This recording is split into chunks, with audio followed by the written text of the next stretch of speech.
So let's begin with our questions. The first question is, what is fertilization? Distinguish between external fertilization and internal fertilization. What is the site of fertilization in human beings? The answer is, fertilization is defined as the fusion of male gamete with a female gamete to form a zygote during sexual reproduction. The site of fertilization in human being is in the fallopian tube of female reproductive system. Now, external fertilization and internal fertilization. In external fertilization, the fusion of male gamete and female gamete occur outside the body, whereas the fusion of gametes in internal fertilization occurs inside the body. In external fertilization, both individuals discharge their gametes outside the body, whereas in internal fertilization, only the male discharges sperm into female genital tract. The third point says that in external fertilization, development occurs outside the body, whereas in internal fertilization, development occurs inside the body. Now, the example of external fertilization is frog, and the example of internal fertilization are human, bird, cattle, and etc. The second question is, define the term unisexual and bisexual, giving one example of each. The answer is, unisexual is the plant whose flowers contain either stamen or carpel but not both. Example, papaya and watermelon. Whereas bisexual is the plant whose flowers contain both stamen and carpel. Example, hibiscus and mustard. Now the second part asks that describe double fertilization in plant. Now during fertilization in plant, the following events takes place. One of the male gamete fuses with the female gamete present in the embryo sac. The other male gamete fuses with two polar nuclei in the embryo sac. The first fusion product gives rise to the zygote, while the second one forms the endosperm. The process of two fusions occurring in the embryo sac is called double fertilization. The question is, differentiate between self-pollination and cross-pollination. So first we are going to discuss about the self-pollination part. Now self-pollination occurs within a flower or between two flowers of the same plant. Flowers do not depend on other agencies for pollination. Pollen grains are produced in small numbers. No wastage of pollen grains occurs and thus economical. Flowers are not attractive, nor do they produce nectar. The offspring produced are of the same genetic makeup, so purity of the race is maintained. Whereas in cross-pollination occurs between two flowers grown on different plants of the same species.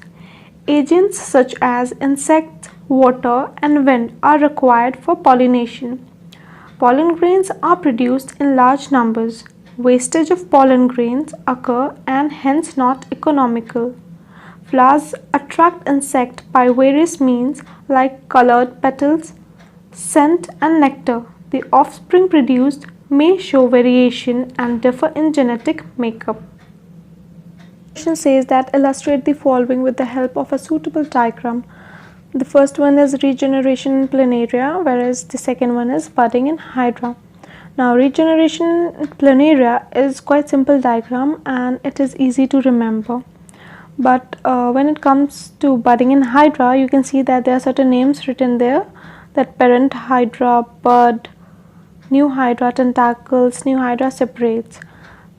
Then do remember these names as it can come in the form of fill in the blanks.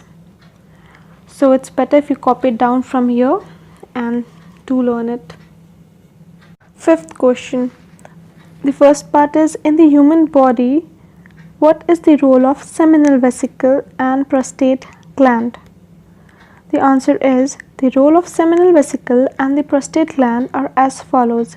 Seminal vesicle produce seminal plasma, which is in the form of fluid, makes the transport of sperms smooth, whereas prostate gland secretes prostatic fluid that keeps the sperm alive and help them to swim vigorously. The second part of the question is, list two functions performed by the testis in human beings. So the two functions performed by testis in human beings are as follows. Formation of sperm takes place in testis and they secrete the hormone testosterone, which regulates the formation of sperm, and bring changes in appearance of boys at the time of puberty. So what is reproduction? What are its two types, and which one of the two confers new characteristics on the offspring and how? Now, reproduction is the process of producing new individuals of the same species by existing organism of a species. Parents, its two types are asexual reproduction and sexual reproduction. Sexual reproduction confers new characteristics on the offspring due to variation in DNA copying. The next question. Mention the mode of reproduction used by amoeba and planaria. Now, the mode of reproduction used by amoeba is binary fission, and for planaria it is regeneration. Question is, name the two types of germ cells present in human beings. How do they structurally differ from each other? The answer is, the two types of germ cells present in human beings are sperm and ova. The sperm of human have either X or Y chromosome. The ova always carry X chromosome. The sperm is structurally long with a tail. The ova is round in structure.